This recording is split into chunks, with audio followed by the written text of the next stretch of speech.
This dans, ce- conference will now be recorded. dans cette première édition d'une série de webinaires organisée par l'Institut Al-Ma'ali sous la thématique des néobanques. Donc, c'est des néobanques qui sont des nouvelles institutions financières 2.0, 100% digitales, qui viennent un peu, qu'on dit en anglais, disturb ou agiter le secteur bancaire. Dans un rapport de McKinsey dernièrement, il prévoit que en 2025, 25% ou plutôt 40% du revenu traditionnel des banques pourrait être menacé par des néobanques. Aussi, en 2019, la Banque de France a annoncé que 30% des nouvelles ouvertures de comptes se font chez les néobanques. Donc, pour voir un peu l'importance qui est en train de prendre ces nouvelles banques ou ces challenge banks. Pour certains d'entre vous qui sont nouveaux au domaine, ils peuvent se poser la question, c'est quoi une néobanque? Je peux vous dire que, imaginez que vous avez votre agence bancaire dans votre poche. C'est un peu la définition un peu directe des néobanques. C'est que ainsi vous pouvez réaliser vos opérations bancaires et même de financement, de conseils financiers, juste à partir d'un tour de pouce, c'est-à-dire à partir de votre téléphone. Vous avez donc votre caissier, votre conseiller financier à portée de main, peut-être 24 heures sur 24 et 7 jours sur 7. Vous allez me dire aussi quelle est la différence avec la banque en ligne. La banque en ligne, c'est peut-être c'est juste la continuité ou l'émanation ou la digitalisation de la banque traditionnelle. C'est juste la continuité parce que la banque traditionnelle a une agence et elle a une banque en ligne, c'est juste une continuité. Les néobanques, c'est vraiment des banques 100% digitales, nées digitales, c'est-à-dire que c'était from scratch, comme on dit, et été créées de façon pensée digitale et donc qui propose une expérience d'utilisation fluide avec une gamme de produits à la fois, c'est-à-dire de basiques, de produits de la banque au quotidien, souvent gratuits, quasi gratuits, et aussi même des financements euh, à des prix très intéressants.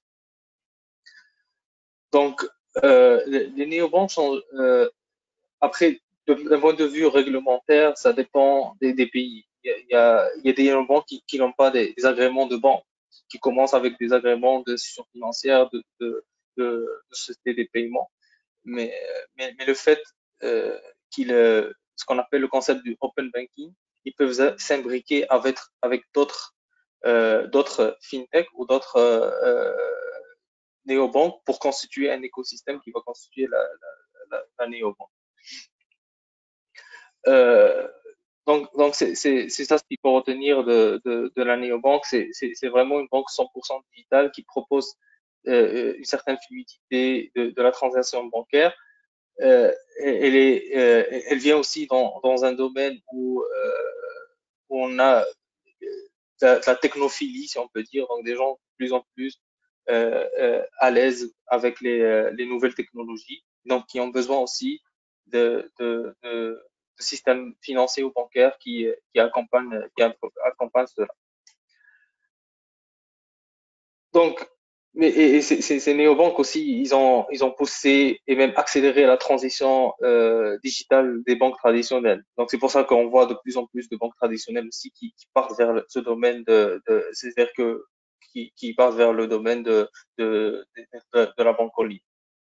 Et aussi, surtout dans la région MENA, il y a des pays et aussi les règlements, c'est-à-dire les autorités de réglementation sont en train de mettre en place que ce soit des lois ou des circulaires facilitant le mode opératoire 100% digital de ces nouvelles normes.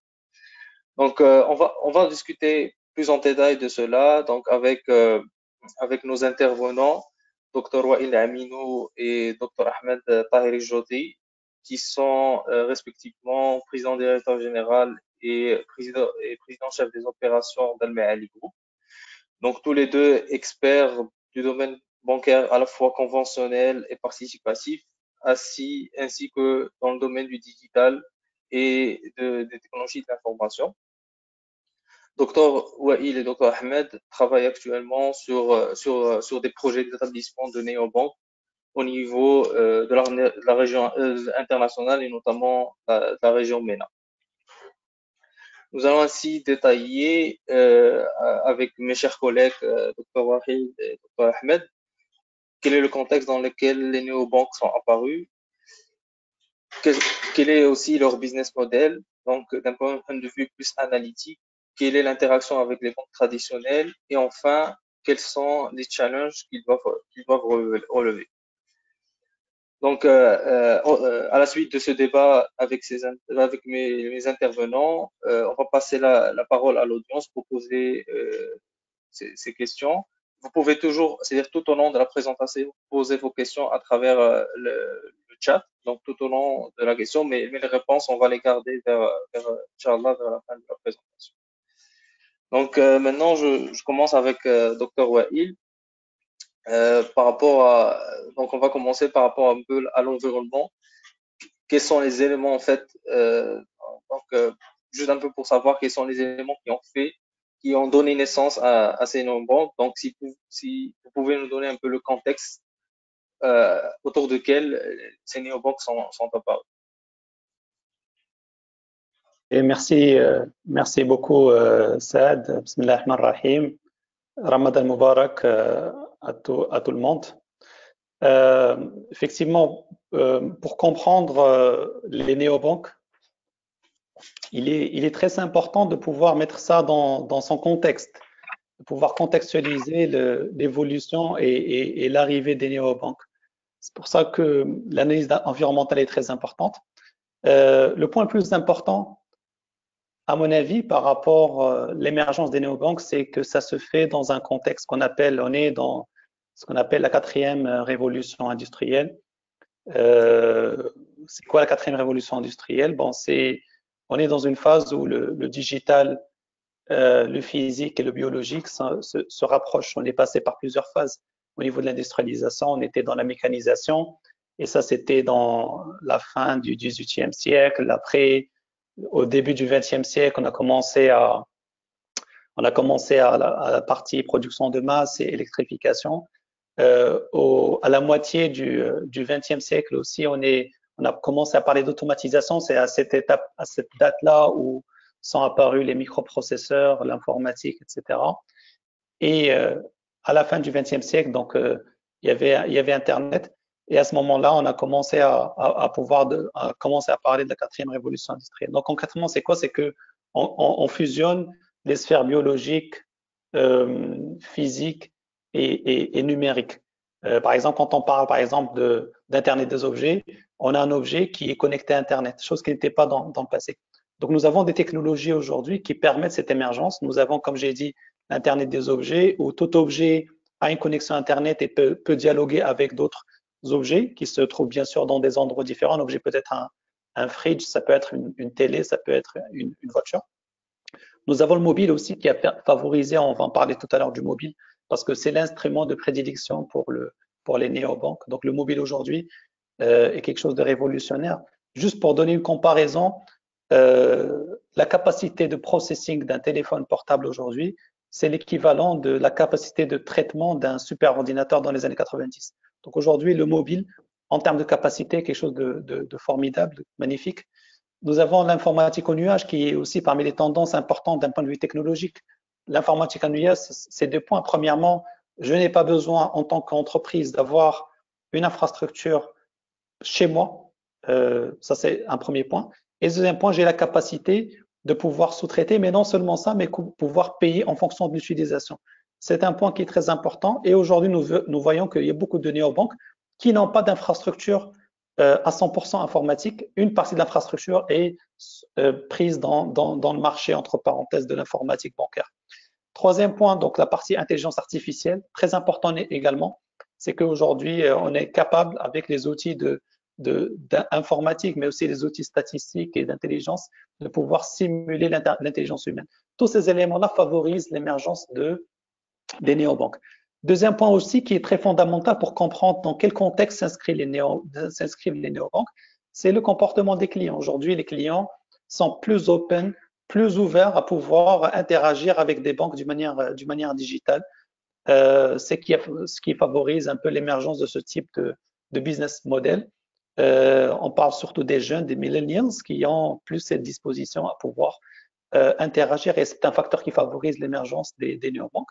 Dernier point, pour clore sur la partie contexte environnemental, c'est aussi cette notion de durcissement de la régulation au niveau du secteur bancaire. Il ne faut pas oublier qu'après la crise de 2008, une des réponses pour pouvoir éviter les risques systémiques, on se souvient très bien des too big to fail, les régulateurs ont serré, ont imposé des dispositions réglementaires supplémentaires, par exemple au niveau des capitaux propres, qui fait qui a un peu réduit entre parenthèses la compétitivité et la rentabilité des banques. Donc les banques étaient quand même à la recherche de nouveaux leviers de croissance. Donc vraiment en synthèse, voici un peu les éléments d'environnement pour répondre à ta question, Ced, qui ont favorisé l'émergence de ces néobanques et on parlera plus tard bien sûr du business model et des autres détails. Bien sûr, merci Sivaïd. Donc, effectivement, donc, on comprend bien que donc, l'arrivée de ces néobanques est d'abord issue d'une transformation technologique digitale à travers la quatrième révolution qui a donné la possibilité de communiquer avec de plusieurs manières, ou ce qu'on appelle Internet of Things, c'est-à-dire que même beaucoup d'éléments électroniques qui seront connectés entre eux, notamment nos mobiles, sur lesquels se basent les néobanques, et avec, comme vous l'avez dit, des capacités de traitement ou d'avoir, c'est-à-dire une puissance informatique à portée de main. L'autre chose qui est aussi qui a aidé à néobanque, c'est-à-dire que d'enlever toutes les problématiques structurelles de créer une banque, qui est aussi le fait d'avoir la possibilité de l'infrastructure en cloud. Et enfin, l'intelligence artificielle qui aide aussi à, avoir un produit plus fluide et donner une expérience client nouvelle, qui est aussi un élément important de la naissance de ces nouvelles banques. Donc, c'est ainsi que on se demande aussi maintenant quel est le business model de ces banques. C'est-à-dire que comment ils fonctionnent, quel est leur avantage comparatif, pour qui ils sont destinés. On a eu un petit élément de réponse, et aussi comment ils génèrent du revenu. C'est ainsi que je vais poser cette question à mon cher Dr Ahmed. Donc, c'est-à-dire que est-ce que vous pouvez nous donner plus d'éclaircissements sur le business model de ces éléments? Bismillah ar-Rahman ar-Rahim. Je tiens à vous remercier, Sad, parce que vous modérez ce webinaire de Toronto. Ça, on vous remercie avec le décalage horaire et tout. Et je vous remercie tous, ceux qui sont présents avec nous.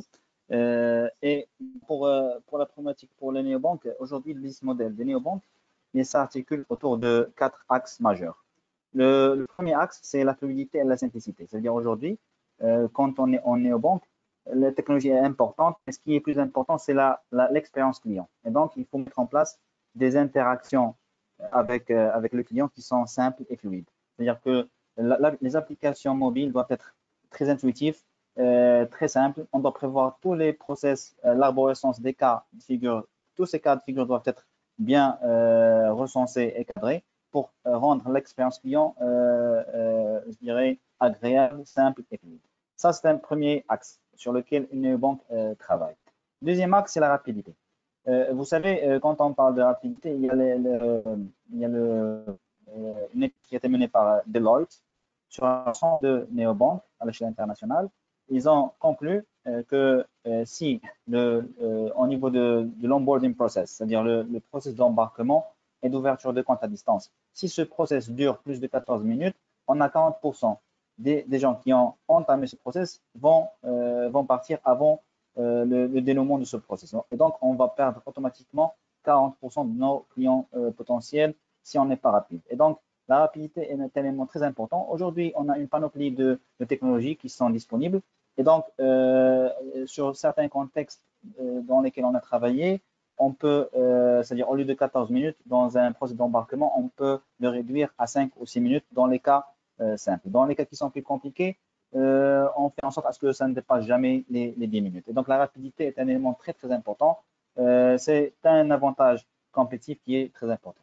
Alors, à côté de la simplicité, la fluidité et la rapidité, il y a l'aspect sécurité. Alors, quand on parle de sécurité, c'est la sécurité à deux niveaux. Premier niveau, au niveau de l'application, c'est-à-dire les risques d'intrusion, etc. Peut-être qu'on va détailler par la suite, mais aussi la sécurité au niveau de la manipulation de l'application par le client lui-même. Aujourd'hui, si vous avez tous des applications mobiles bancaires, généralement, si vous voulez initier un ordre de virement, le montant ne doit pas dépasser, par exemple, 20 000 dirhams ou 30 000 dirhams.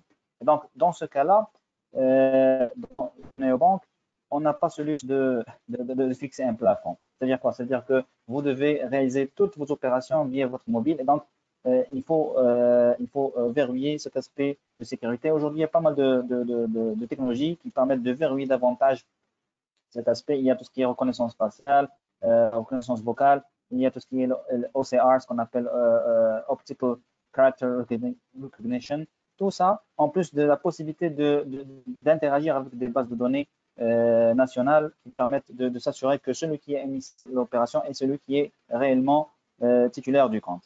Donc, tout ça, en plus, bien sûr, de la signature digitale, qui permet de verrouiller aussi la partie documentation juridique assignée par le client. Donc, toutes ces technologies sont là, elles sont disponibles. Et je pense que sur la partie sécurité, les néobanques, ils ont leur mot à dire. Quatrième et dernier pilier, c'est l'innovation et l'agilité.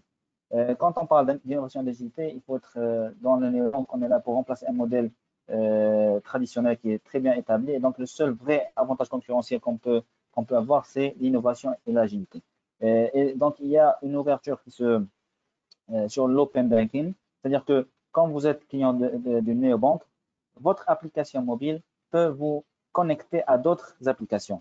Et ce qui est très intéressant, parce que là, j'aimerais bien citer le cas de Monzo, une néobanque britannique, qui a adopté une approche qui consiste à créer des communautés. C'est-à-dire, si vous êtes passionné, par exemple, de football ou bien de pêche, d'accord, vous allez pouvoir, une fois que vous avez un compte, vous pouvez intégrer une de ces communautés. Et une fois que vous intégrez une de ces communautés, vous avez accès à beaucoup de services à côté des services banques. Et donc, ça permet de changer et d'apporter une nouvelle sauce à cette expérience bancaire via Senior Bank. Donc, pour récapituler, ce sont 4 axes majeurs sur lesquels se base le business model d'une banque. Tout d'abord, la fluidité et la simplicité, la rapidité, la sécurité, l'innovation et l'agilité. Voilà, c'est ça.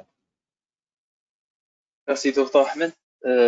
Donc, comme vous l'avez bien capitulé, donc il y a ces 4 piliers sur lesquels se base la néobanque en fait pour développer ses produits et donc qui permet d'offrir donc une offre bancaire à la fois globale, mais et aussi qui permet est 100% digital. Et donc on a vu encore un autre élément de différenciation entre la banque, la néobanque et la banque en ligne des banques traditionnelles, c'est-à-dire que la néobanque doit absolument pouvoir donner la possibilité à ses clients d'avoir toutes les opérations bancaires, quel que soit le montant, à travers ces applications. Alors que la banque traditionnelle peut avoir des traitements croisés entre l'application mobile et l'application et l'agence physique. Donc c'est là où je viens vers l'élément de la cohabitation en fait. Ça veut dire que donc on le voit très bien. Les statistiques que j'ai données au début, donc ces néobanques sont en train de prendre de l'ampleur. Donc la question qui se pose maintenant, comment ils vont cohabiter avec les banques traditionnelles. Donc est-ce qu'il y aura des différents éléments sur lesquels ils vont peut-être collaborer. Donc c'est pour ça que maintenant ma question pour Dr. Wael, s'il peut nous donner un peu l'état des lieux des néobanques, quels sont les néobanques actuellement présents et comment ils évoluent dans leur écosystème avec les autres banques traditionnelles. Merci Saad pour cette question. C'est très important de pouvoir parler du côté relation néobanque, banque classique. Il est vrai que les néobanques sont apparues, donc avant il y avait que des banques entre parenthèses, on dit classiques, c'est-à-dire avec le business model qu'on connaît tous. Mais après, les néobanques sont venues. Donc il y a aujourd'hui, si on veut voir ça dans le marché, il y a plusieurs types de configurations. Nous avons bien sûr des configurations où les banques néobanques sont dans une concurrence, notamment en ce qui concerne certains segments avec les banques classiques.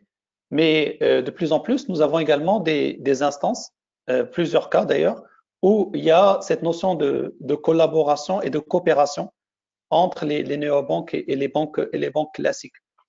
Pour comprendre cela, on peut décomposer les néobanques parce que quand on parle aussi de néobanques, il y a plusieurs niveaux de néobanques. Il n'y a pas un seul business model, tu l'as rappelé ça dans l'introduction. Il n'y a pas une seule néobanque, on peut avoir plusieurs types de néobanques. Il y a des banques qui sont parfois spécialisées dans certains produits, il y a des banques full stack, on a l'ensemble. Et donc même les néobanques aujourd'hui, il y a plusieurs éléments quand on parle de néobanques. Pour bien comprendre cela, je pense qu'on peut décomposer les néobanques en plusieurs familles. Il y a les néobanques qui ont une licence, donc qui ont un agrément de la Banque centrale, qui sont indépendantes, qui ont leur propre back-office, ils gèrent la partie back-office. Bien sûr, ils ont leur canaux de distribution, leur propre canal de distribution, et bien sûr, ils font leur marketing, ils ont leurs produits, etc. Nous avons cette configuration de néobanque. Bon, un exemple serait, Dr Ahmed l'a cité tout à l'heure, Monzo, c'est un cas en Grande-Bretagne, c'est une néobanque, on va dire full. Ils ont une licence, ils ont leur propre back-office, etc., etc. Fidor Bank aussi, en Europe, c'est aussi une néobanque avec cette configuration. Donc, ils ont une licence, ils font tout. Maintenant, ce n'est pas la seule configuration possible. Hein. Il y a d'autres types de configurations.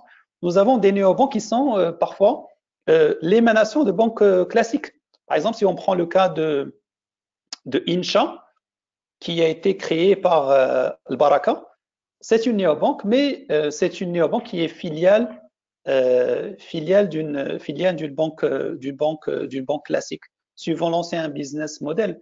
Hello Bank, pareil, c'est une filiale de BNP, et donc c'est une néobanque peut-être qui a son back-office, son canal de distribution, ses produits, son marketing, mais qui reste propriété d'une banque classique. Donc nous avons également cette configuration.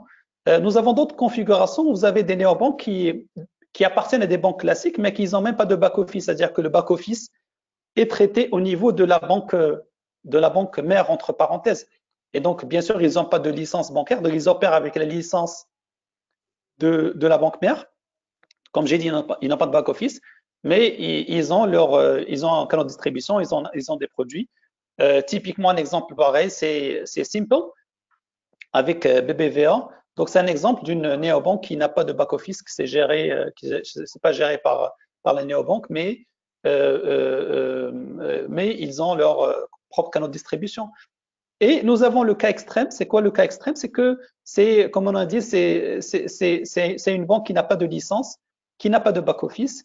Même les canaux de distribution, elle utilise les canaux existants, par exemple le mobile banking, l'internet banking d'une banque classique, mais on apporte un branding. Ok, on apporte un branding et on dit que bon, c'est une offre. Par exemple, on peut parler d'offre dans ce cas de figure, où c'est juste un habillage marketing pour pouvoir cibler un segment de clientèle, mais tout est fait par les moyens technologiques de la banque mère. Donc, vous voyez que on est sur plusieurs niveaux de configuration, et dépendamment où là on place le curseur, soit on est dans une logique de complémentarité par rapport à l'offre classique, soit on est dans une logique de concurrence avec l'offre classique sur certains segments. Mais tu as parlé de tendance, je pense qu'une tendance importante à mentionner à cet égard, on est progressivement dans une logique de collaboration, je trouve, plutôt qu'en dans une logique de compétition. On peut poser la question pourquoi une banque va le faire, pourquoi une banque classique serait dans une configuration, elle va créer une banque néobanque. Peut-être pas, pourquoi ne pas le faire à travers les moyens de la banque, puisqu'elle a le mobile banking, elle peut le faire.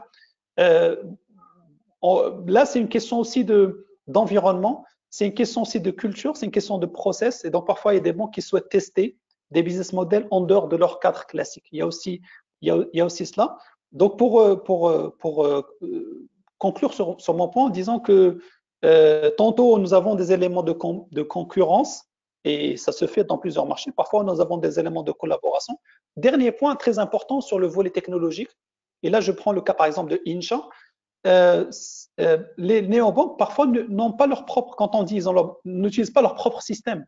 Donc aujourd'hui, nous avons des providers qui donnent ce qu'on appelle du banking as platform, donc qui offrent des systèmes bancaires qui sont faciles à porter, faciles à utiliser. Donc même les néobanques sont dans cette logique où on fait faire et on utilise des moyens technologiques, pas forcément, ils n'ont pas leurs propres moyens technologiques dans le sens où ce n'est pas leur propre, mais ils peuvent utiliser des moyens de marché aussi. Voilà pour ta question. Exactement. Merci, docteur Wael. Effectivement, en fait, on peut dire, notamment sur ce dernier point, parce qu'on avait aussi la naissance de pas mal de néobanques à travers la combinaison de plusieurs fintechs, c'est-à-dire des fintechs de paiement avec des fintechs c'est-à-dire de lending, qui se sont imbriqués ce qu'on a dans un modèle ce qu'on appelle du open banking et qui ont constitué qui ont constitué des néobanques. Et aussi un autre élément duquel vous avez parlé, qui est l'élément quel est l'intérêt donc d'une banque traditionnelle à investir ou à collaborer avec une néobanque. Je voudrais poser cette question à Dr Ahmed. Donc, s'il peut nous donner des éléments sur son point de vue sur le fait de comment ou pourquoi une banque classique doit collaborer et même avoir une relation capitalistique avec une néobanque. Merci, Cissad. En fait, tout le monde sait aujourd'hui que la digitalisation, c'est pas un luxe, c'est pas un choix, c'est un destin. C'est-à-dire, on est tous amenés à basculer vers un jour ou l'autre à une digitalisation pure et parfaite de nos activités. Donc, comme a dit Wael, comme a dit Dr Wael, bien sûr, aujourd'hui, les banques savent que pour aller d'un modèle traditionnel à un modèle où on est full digital, c'est-à-dire ça va nécessiter une reconversion des process, une reconversion des ressources humaines. Et donc, le processus de digitalisation va prendre beaucoup de temps. Surtout que les banques aujourd'hui, on a des banques de too big to fail, comme vous avez dit. On a des banques de très grande taille. Et donc, leur conversion vers des modèles qui sont full digital va prendre beaucoup de temps, sachant qu'il y aura beaucoup de contraintes à relever.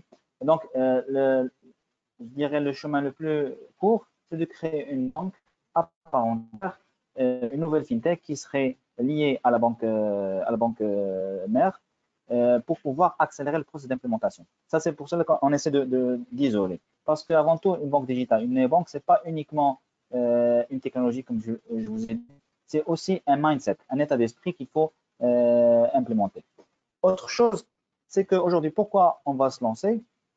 C'est que c'est clair, aujourd'hui, il y a une niche de clients, il y a un segment de clients, à commencer par les millennials, qui seraient intéressés par des interactions digitales, full digitales avec leur banque. Sachant bien que même les gens qui sont nés dans les années 60, 70, l'équivalent des baby boomers aux États-Unis, même chez nous, ils ont commencé, si vous constatez autour de vous aussi, vous allez trouver qu'il y a des gens qui sont nés aux années 60, 70, 80, mais qui sont très confortables avec les réseaux sociaux, etc. Quitte à que ce soit, je dirais, fluide et simple et intuitif.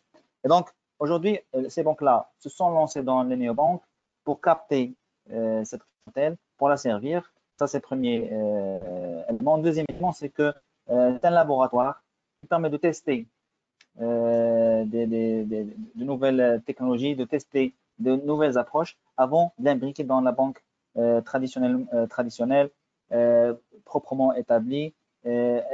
Parce que les banques traditionnelles, il faut le rappeler, aujourd'hui, ce sont des mammouths. Pour les faire basculer, ça va prendre des années et des années. Et donc, c'est une manière d'accélérer la digitalisation de la banque, de tester des concepts, de tester des technologies, et avant de les imbriquer au niveau de la banque traditionnelle. Donc, c'est une bonne stratégie. On l'a vu partout, on l'a vu en France, on l'a vu même en Arabie Saoudite prochainement et aussi en Malaisie. La Malaisie qui est ouverte aussi, il y a une augmentation dédiée aux néobanques, mais aussi aux Émirats où il y a une filiale de l'INDB qui a créé sa propre néobanque.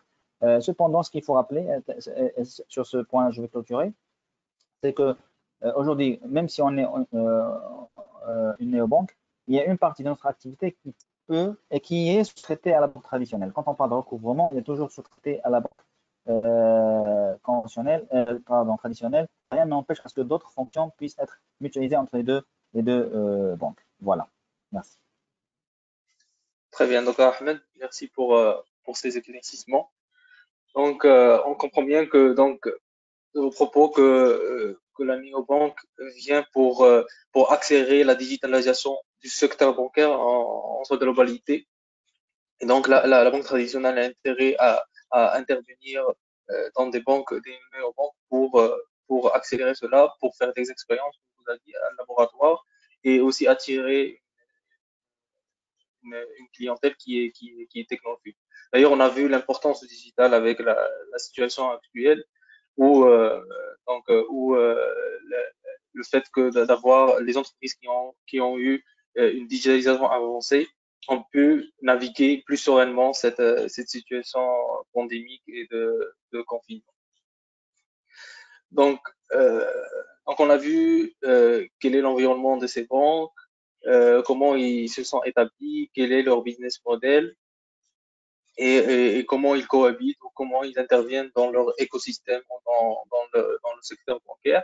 Maintenant, donc, c'est une jeune industrie, comme on comprend bien, qui a commencé il y a quelques années et avec l'avènement tout ce qui est technologie, donc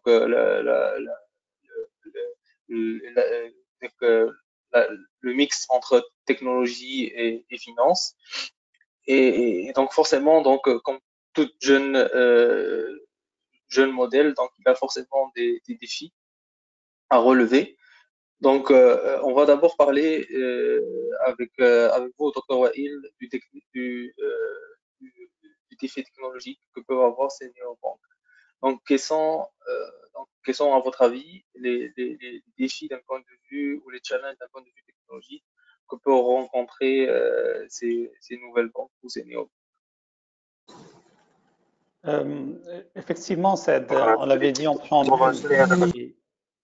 Et donc, un point important, qu'est-ce qui distingue une néobanque? On peut l'appeler une banque qui est full digital. D'accord? Donc, puisque c'est une banque qui est full digital, bah forcément, c'est une banque qui est plus exposée au risque informatique.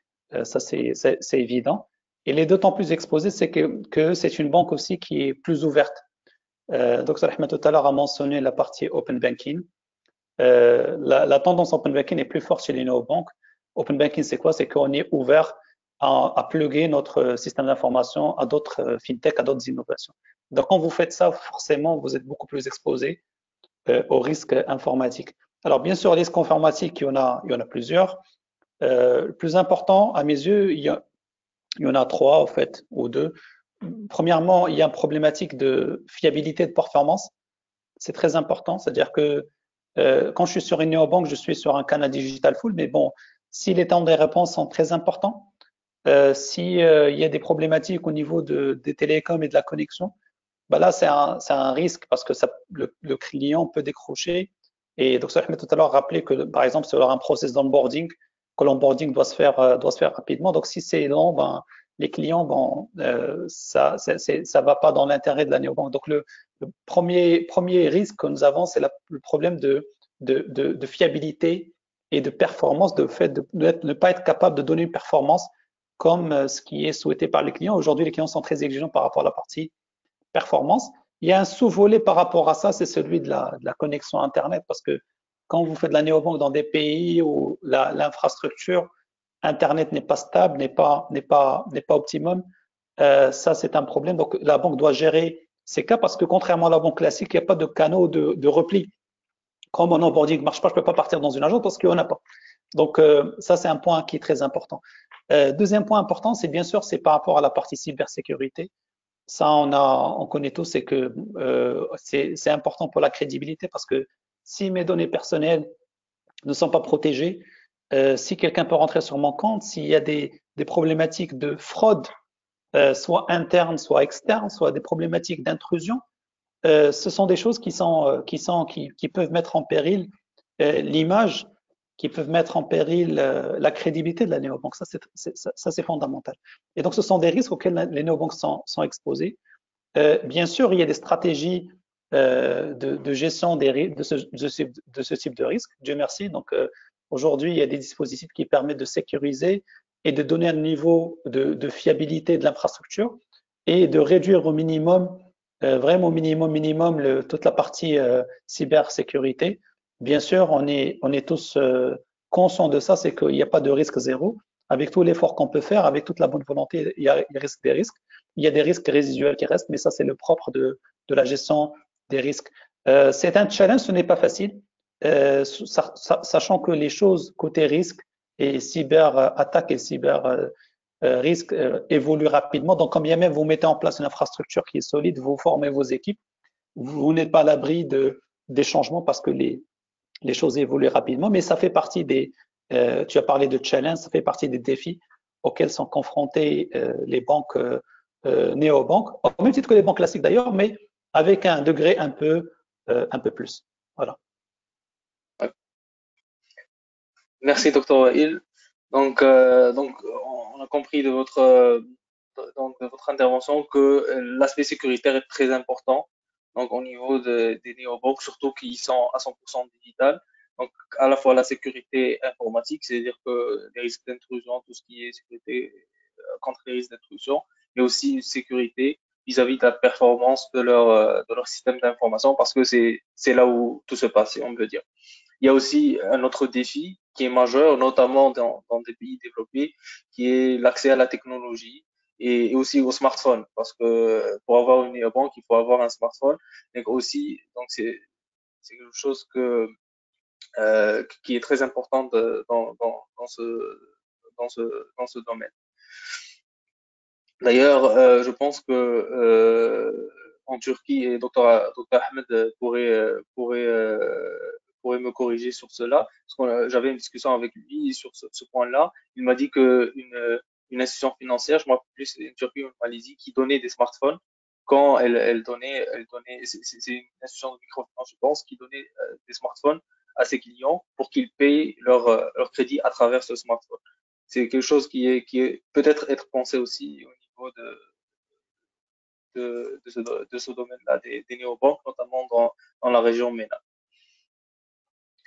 Donc, je passe sur un autre défi qui est le défi de la réglementation. Donc, comment ces néobanques naviguent dans des réglementations qui sont différentes, bien sûr, d'un pays à l'autre, mais aussi dans ce monde mondialisé, si on peut dire. Donc, quels sont les défis que doivent relever ces néobanques d'un point de vue réglementaire, mais aussi culturel. Donc, ma question, et cette question-là, je peux la poser à Dr. Ahmed. Donc, s'il peut nous donner un peu quelles sont les contraintes réglementaires et culturelles qu'ont les néobanques actuelles ou qu'ils peuvent avoir dans. Merci, Sissad. En fait, quand on parle d'implémentation des néobanques, ça revient à parler de mettre à niveau tout l'écosystème. Je vais expliquer pourquoi. Alors, tout d'abord, au niveau de la réglementation, et là, on l'a vécu dans certains projets de néobanques, la première vraie contrainte de néobanque, c'est l'onboarding process, c'est le process d'embarquement. Comment on peut ouvrir un compte à distance tout en respectant toutes les contraintes légales et réglementaires. Que ça, aussi bien en termes de KYC, connaissance clientèle, qu'en termes de lutte anti-blanchiment, ainsi de suite. Tout ça, c'est des éléments qui sont très importants. C'est-à-dire la première contrainte à laquelle une néobanque doit faire face, c'est l'onboarding process qui doit répondre aux exigences réglementaires, mais aussi répondre aux attentes des clients qui s'attendent à une expérience fluide, simple et rapide tout en étant sécurisée. Donc, le premier élément, c'est qu'aujourd'hui, la réglementation, c'est une contrainte, effectivement, parce qu'on doit faire appel à plusieurs technologies pour faire face à, ou bien à ces exigences en termes de reconnaissance de la clientèle, collecte des données nécessaires, mise à jour, ainsi de suite. Aussi suivi et mise à jour du profil risque du client. Deuxième mise à niveau dont on aura besoin, c'est aujourd'hui la technologie évolue. Et donc aujourd'hui, la réglementation doit aussi évoluer. Dans certains pays, on trouve que l'ouverture de compte à distance n'est pas autorisée. Au Maroc, on vient de l'autoriser, mais ça fait des années qu'on aurait dû le faire. Parce qu'aujourd'hui, la technologie, elle permet tout ça. Et des fois, quand on parle il y a des lecteurs qui permettent de lire une identité nationale et qui est plus fiable qu'un agent, qu'une personne. On assure que la carte nationale, elle est bien fiable, elle est authentique, il n'y a pas de risque de fraude. Et donc, côté technologie, elle est disponible, elle est fiable, et donc, on a besoin de mettre à niveau notre réglementation pour permettre d'absorber ces nouvelles technologies dans notre approche.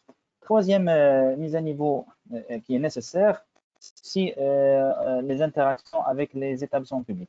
Aujourd'hui, si je veux digitaliser tout le process, par exemple d'un crédit véhicule ou bien d'une moulabaha qui porte sur un véhicule, donc je dois même digitaliser les interactions avec le service des mines, ou bien ce qu'on appelle Da'irat al-Murur dans d'autres pays arabes. Et donc, c'est-à-dire, l'un des prérequis d'une néobanque, c'est que tout le process doit être digitalisé. On doit minimiser, sinon éliminer les interventions humaines. Et donc, quand on parle d'écosystème, il faut tout digitaliser. Il faut même réfléchir à upgrader les institutions qui travaillent avec les banques, à savoir la conservation foncière, à savoir le service des mines et aussi bien les tribunaux. Toutes ces institutions doivent faire l'objet d'une mise à niveau technologique, digitale, pour pouvoir digitaliser et fluidifier les interactions et bien sûr offrir à nos clients une expérience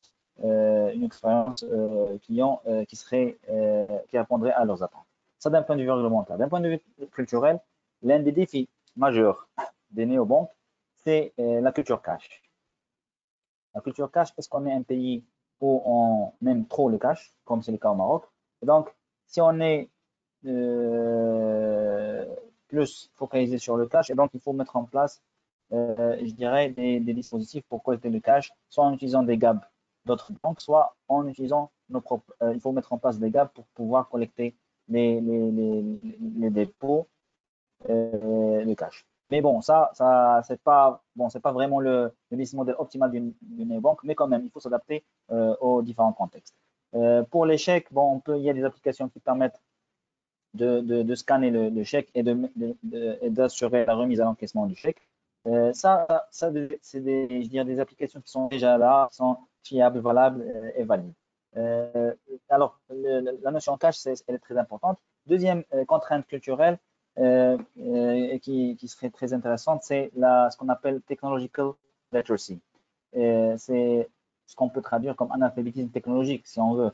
Mais l'idée, c'est que est-ce que les gens sont capables de mener des opérations, de faire confiance à la technologie, d'optimiser ou bien d'exploiter au maximum ce que leur application mobile leur offre comme opportunité de transactions et de services. Voilà, grosso modo, c'est ma réaction par rapport à votre question. Merci, c'est ça. Merci, Dr Ahmed, pour vos éclaircissements, notamment du point de vue, c'est-à-dire comment les régulateurs peuvent s'adapter à l'évolution, doivent s'adapter à l'évolution technologique pour accompagner la naissance de ces néobanques. Et aussi le risque qu'il y a aussi au niveau des KYC, parce qu'il n'y a pas ce contact physique du client.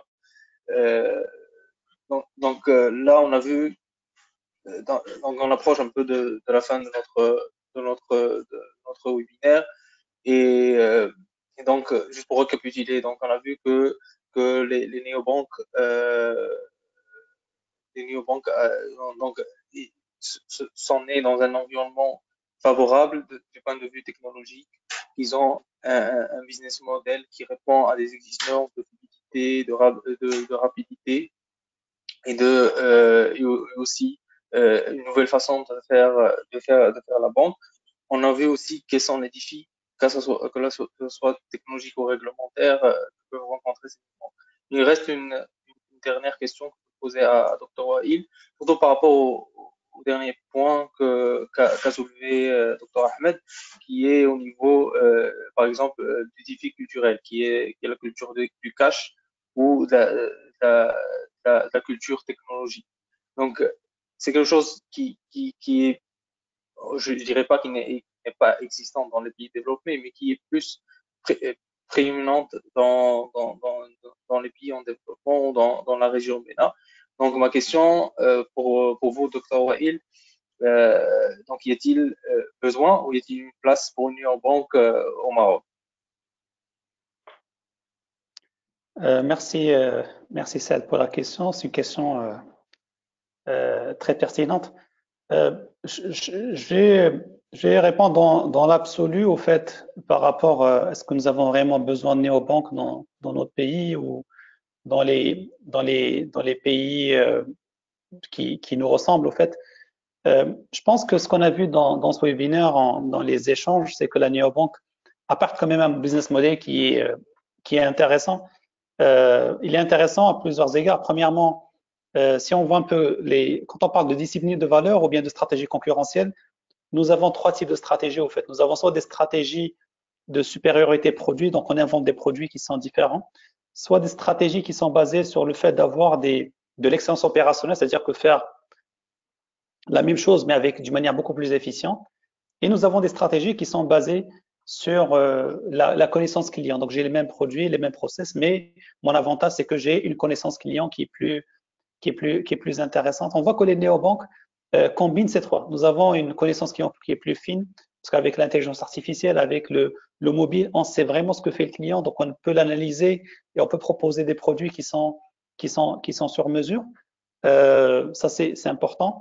Nous avons des process qui sont plus fluides parce que c'est digital, donc forcément c'est plus optimisé. Et finalement, nous avons des produits qui peuvent être supérieurs par rapport aux produits classiques. Je vous donne juste un exemple. Un client qui veut un financement pour, par exemple, financer la construction d'une maison. Certaines banques, ils mettent en place des marketplaces où, au-delà du financement, ils offrent une valeur ajoutée en le mettant en relation avec des entrepreneurs qui construisent des maisons ou bien avec des équipementiers qui vont équiper cette maison, etc. Donc, on va au-delà du simple fait de donner un produit bancaire, mais on essaie d'élargir. Alors, qu'est-ce qui nous permet d'élargir? C'est justement cette agilité.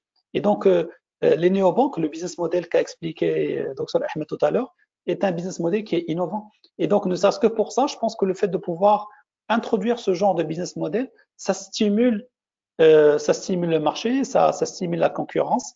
Et au final, on a vu dans plusieurs cas, par exemple dans le secteur des télécoms et dans d'autres secteurs, que la concurrence était au final bénéfique pour les clients et bénéfique également même pour les acteurs eux-mêmes parce que ça leur permet de pouvoir faire de nouvelles choses et pouvoir proposer et être dans une dynamique qui va dans l'intérêt des clients, dans l'intérêt de l'ensemble des parties prenantes. Et on a vu dans certains marchés, par exemple en Angleterre, que les néobanques sortent un produit, juste après les autres banques classiques proposent un produit similaire, etc. Donc au final, ça permet de créer une certaine dynamique. Mais le point le plus important à mes yeux, pourquoi on a besoin de ce type d'organisation, c'est que, comme l'a dit Ahmed, parce que le défi de la technologie n'est pas un défi technique. Aujourd'hui, nous avons un supermarché mondial. On peut acheter tout ce qu'on veut en termes de technologie. Ce n'est pas ça le problème. Le problème, c'est surtout comment absorber la technologie et pouvoir en profiter dans nos processus et notre fonctionnement au quotidien. Et c'est ça un peu le challenge. Et je pense que les néobanques donnent un bon laboratoire pour pouvoir faire ce genre de transformation et aussi pouvoir améliorer les choses. Parce que la technologie d'une manière brute n'est pas très utile si elle n'est pas accompagnée par un changement procédural, organisationnel et surtout culturel. Et de ce point de vue, je pense qu'il y a il y a beaucoup de bénéfices à avoir ce genre de choses. Bien sûr, évidemment, dans chaque pays, nous avons un régulateur qui décide par rapport aux licences, mais on a vu dans les cas tout à l'heure qu'on peut créer des néobanques comme émanation, on peut utiliser l'agrément d'une banque classique, cela n'est pas un problème. Donc, dans l'absolu, pour répondre à ta question, Saad, je trouve que c'est positif parce que ça stimule et ça crée une dynamique au niveau du secteur bancaire et ça le fait sortir du cadre purement financier vers des cadres qui sont plus larges. On a parlé des marketplaces, mais il n'y a pas que ça. L'open banking nous permet de pouvoir nous plugger à d'autres utilisations qui viennent en complément du volet financier. Très bien. Merci beaucoup, Dr. Wael. Donc voilà, dire que je comprends que il est tout à fait possible et même je pense que c'est le moment d'avoir ce genre de néobanque, même une prémisse de néobanque au niveau des pays émergents, ou le Maroc ou des pays de la région MENA, parce que on a les éléments, ils sont là, c'est-à-dire que à la fois technologie, comme vous avez dit, c'est-à-dire que la technologie, on peut l'importer facilement. Le régulateur il est en train d'évoluer. On a vu avec la circulaire de Banque Maghreb qui autorise l'ouverture de compte à distance, c'est-à-dire et aussi, c'est-à-dire que les banques aussi, je pense à travers cette situation actuelle, ils ont compris l'importance de la néobanque et donc ils peuvent tous ensemble évoluer vers ce nouveau monde, ce nouveau mode de bancarisation. Je vais maintenant passer donc aux questions de notre auditoire. On a, je pense, deux questions. Donc de Monsieur Luizy qui a posé la question. Je pense que si Hamza lui a répondu, mais si nos intervenants ont d'autres éléments à apporter. Donc si Luizy a posé la question, comment faire pour encaisser un chèque ou déposer de l'argent puisqu'on n'a pas d'agence au niveau des open bank.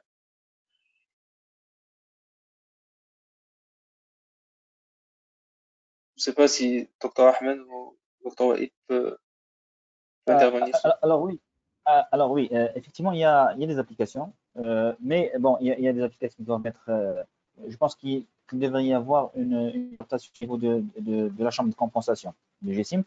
Pourquoi? Parce que si j'ai une application, si j'ai un chèque, je le scanne au niveau de l'application de ma banque, de ma néobanque, et par la suite, je peux aller faire une remise à l'encaissement chez une banque classique.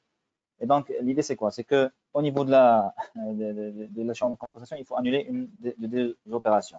De même, si le chèque est à représenter, alors ça veut dire une fois que le chèque a été présenté au niveau de la chambre de compensation, il doit être son identifiant doit être annulé, comme ça, il ne peut pas être représenté. Si le chèque doit être représenté encore une fois, ben, à ce niveau-là, il faut laisser la main au niveau de la chambre de compensation pour pouvoir recevoir ce chèque. Et donc, l'application, elle est simple à mettre en place, mais il faut prendre en considération les modifications qu'il faut apporter à la chambre de compensation.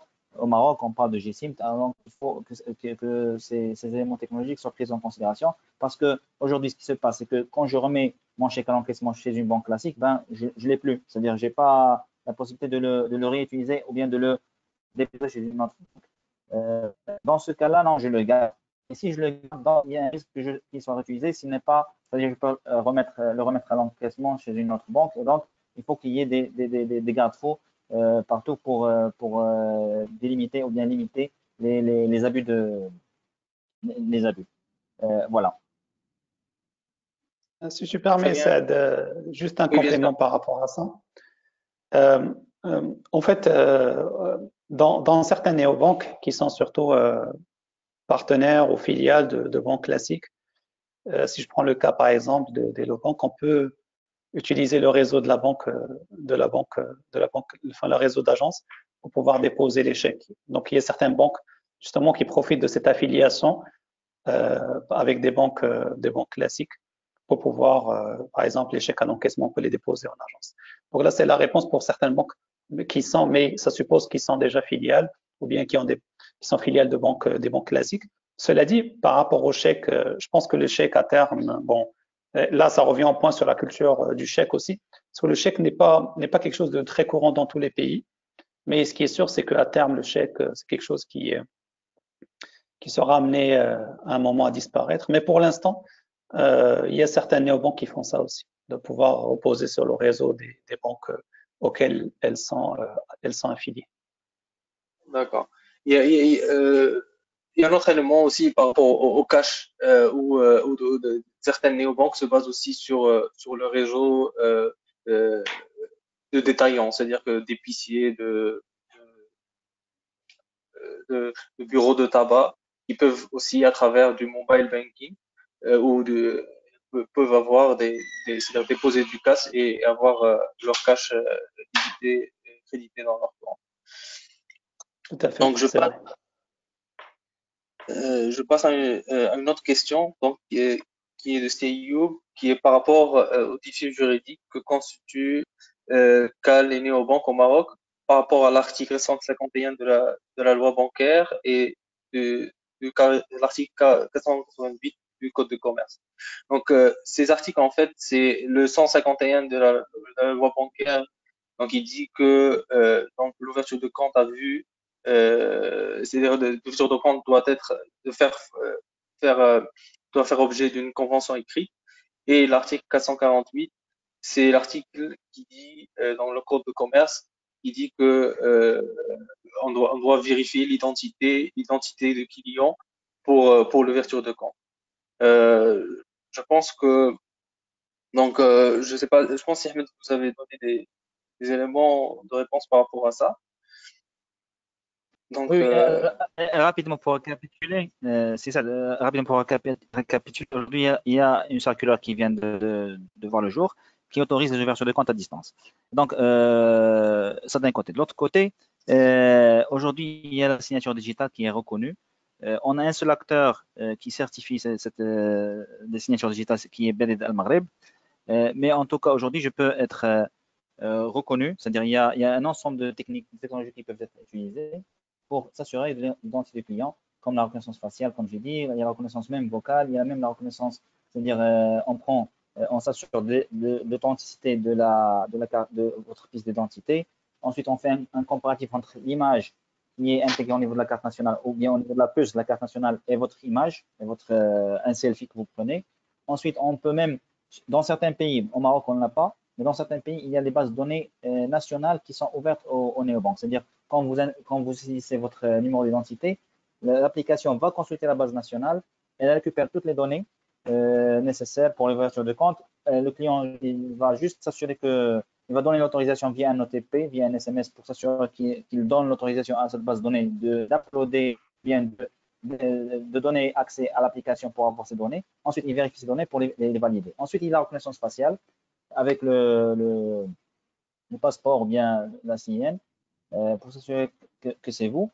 Ensuite, s'il y a un indice d'américanité, on passe à d'autres circuits. Mais en tout cas, tous ces process vont être bien identifiés, bien décelés et bien décortiqués. Et comme j'ai dit tout à l'heure, l'onboarding process, c'est je dirais la caisse maîtresse dans les néobanques. Si on arrive à bien la cadrer, ben on a réussi le défi. Voilà. merci, Dr. Ahmed. Donc, Seyoub aussi a une autre question par rapport au business model. Donc, des néobanques qui dit que comme les néobanques se concentrent exclusivement sur le compte courant, placement, crédit ou encore assurance sont pratiquement inexistants dans leur catalogue.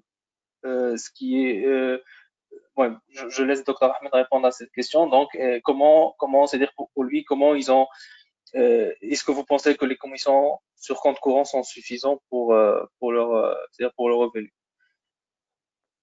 Alors, il ne faut pas confondre néobanque et établissement de paiement et mobile payment.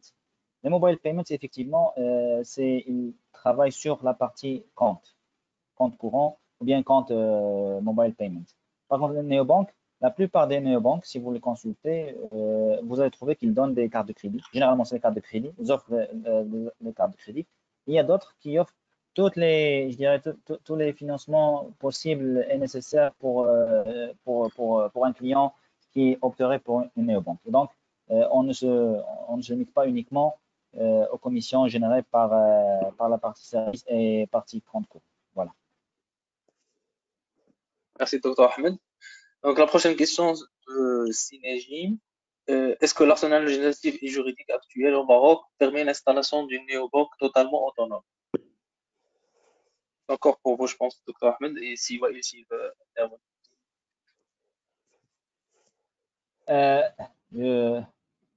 D'accord, je commence. S'il a un complément, il peut. Alors, si on va, si on fait une revue juridique, légale, réglementaire dans les pays qui ont autorisé les néobanques, généralement, ils ont émis une réglementation dédiée aux néobanques. C'est-à-dire une réglementation qui est dédiée avec je dirais toutes les exigences opérationnelles, réglementaires, commerciales qu'ils doivent satisfaire.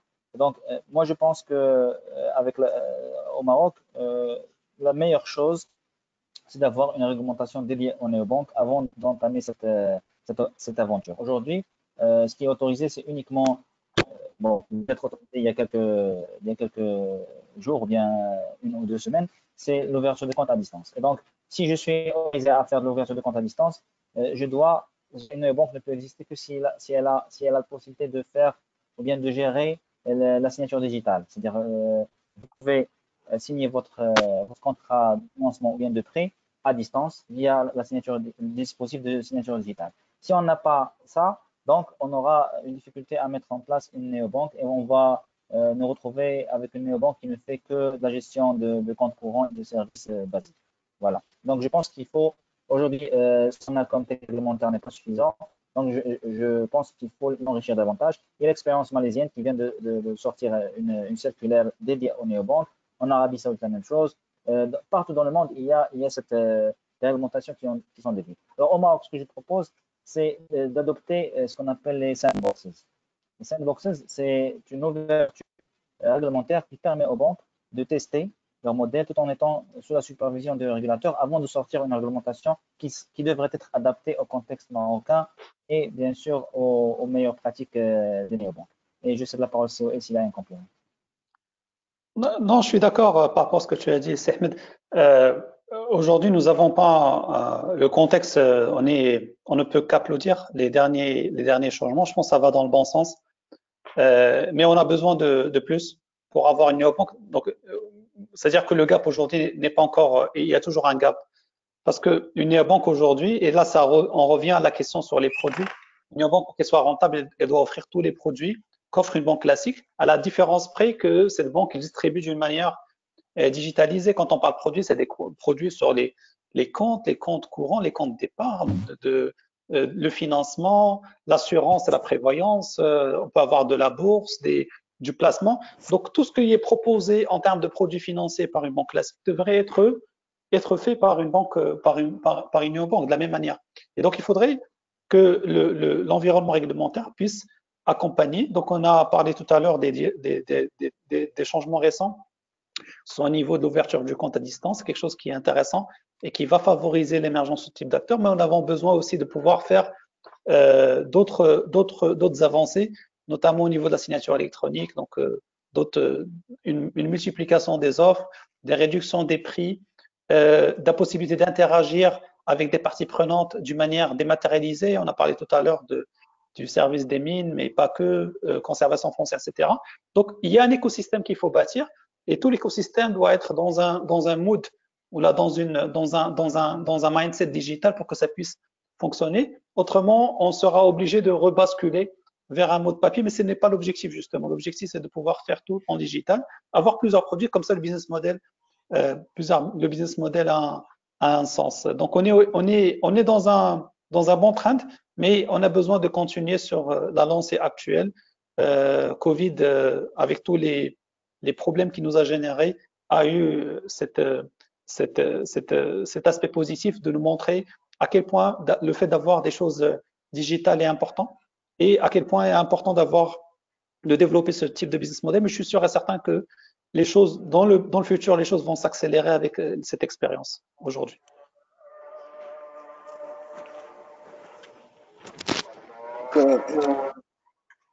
Donc, si vous voulez bien, on part rapidement sur les questions restantes, vu la contrainte du temps, vu qu'on a dépassé le temps de cette étude.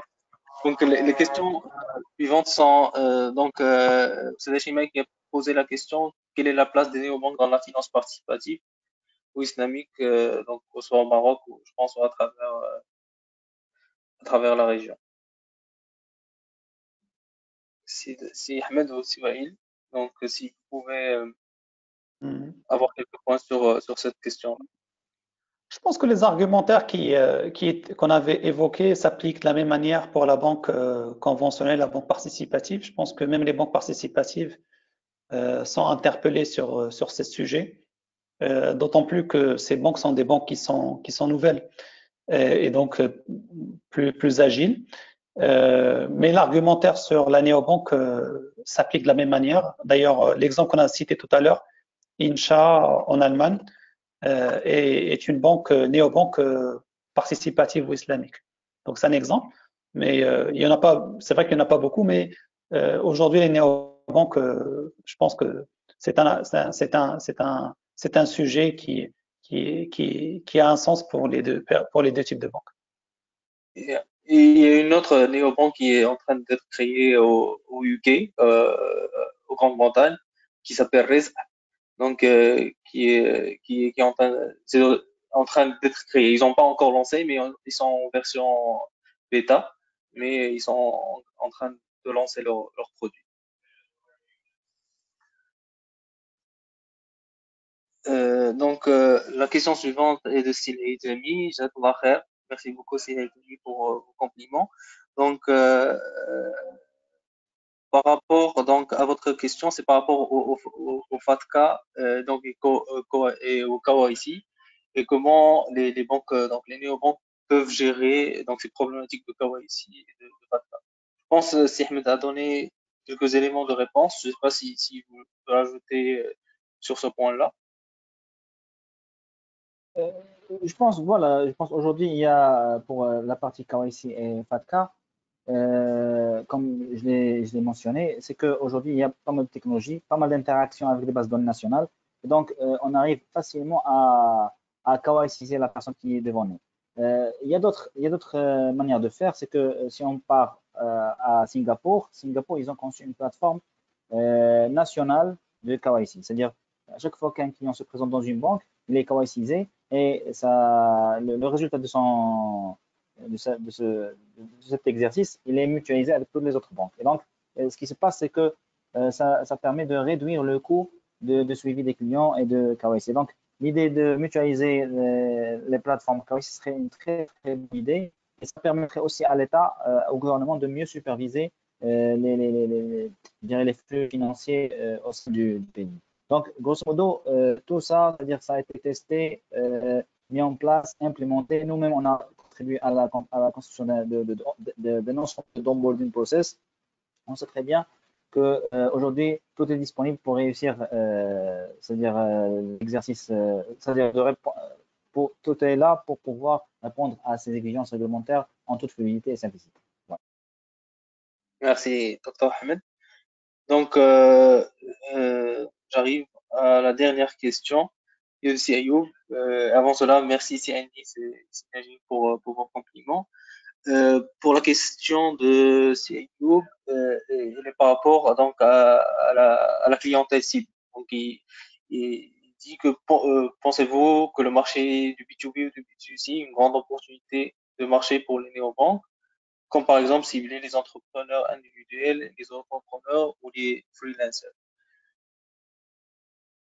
Donc peut-être en fait, si je continue. Vas-y, un comme le Maroc. D'accord, parfait. Alors en fait, ce qu'il faut comprendre au niveau de l'onboarding process, il est complexe quand il s'agit d'entreprise, c'est-à-dire de société, où il faut déclarer les actionnaires, déclarer les dirigeants, ainsi de suite. C'est-à-dire l'exercice KYC devient plus complexe. Généralement, les néobanques, au démarrage, il se focalise uniquement sur les auto-entrepreneurs et sur les entreprises individuelles. Pourquoi? Parce qu'il y a une seule personne à KYC. Donc, c'est plus simple à dérouler, surtout au démarrage. Par la suite, une fois on a les process qui sont rodés, on a la capacité de développer davantage notre application, on passe aux personnes morales ou bien aux entités qui sont des sociétés SARL avec plusieurs actionnaires, plusieurs dirigeants, ou bien même les SA. Donc, au démarrage, la cible prioritaire dans les entreprises, c'est effectivement les auto-entrepreneurs et les entreprises individuelles. Voilà. Je vais peut-être compléter ce qu'a dit Ahmed par rapport aux particuliers. Pour le particulier, la cible principale, c'est bien sûr les jeunes. C'est une cible de prédilection, mais pas que. Et également, ce qu'on a pu voir au niveau international, c'est aussi des personnes qui sont d'un certain niveau intellectuel. Donc, c'est un peu la cible privilégiée. Mais ça reste, beaucoup de néobanques ont un focus millennials parce que c'est la population, la proportion de la population qui est la plus digitalisée et aussi qui est la plus sensible par rapport à la partie innovation et digitale. Donc là, par rapport à la cible, des particuliers. D'ailleurs, un point important ici, et là, peut-être ça concerne notre région, au niveau des pays de l'OIC, ce sont les pays qui ont la plus grande proportion en termes de jeunes. Si on prend la proportion des jeunes par rapport à la population totale, ce sont des pays où la proportion des jeunes est importante, donc c'est des pays jeunes. Et donc, en principe, c'est l'environnement idéal pour ce genre de business model. Merci, Dr. Wael.